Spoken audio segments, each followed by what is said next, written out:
กับสวัสดีเด้อพ่อแม่พี่น้องมื้อนี้แม่จิรวรรณเพชรพูนค่ะ อย่าลืมกดติดตามกดไลค์กดแชร์น้ำเนเด้อค่ะเด้อ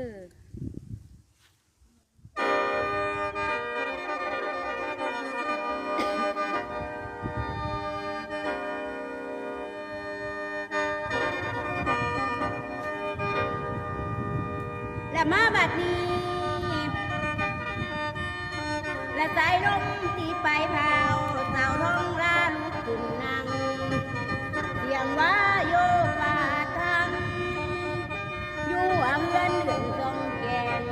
เล่งสาวปันทวี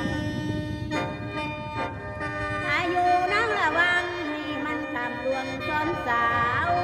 16 ปีบ่สาวเอากะสันดอกใจคู่ละเบาผู้ที่เมืองผู้ละเบาหน้าคู่บ้านหวานเบาเสียงจันมาใหม่16 ขวบปีปลายบ่เห็นใจมาเก่าเว้า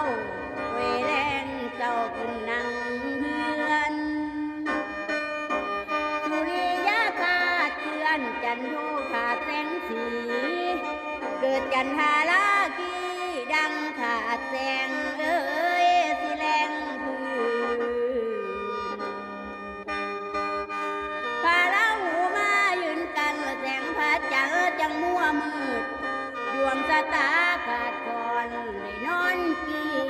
กอดแต่หมอนสาวทองว่าแม่นสิกาตูซอนนางนอนเปียวทนอดจิตใจนางสังลันดูดยิ่งกว่าไฟ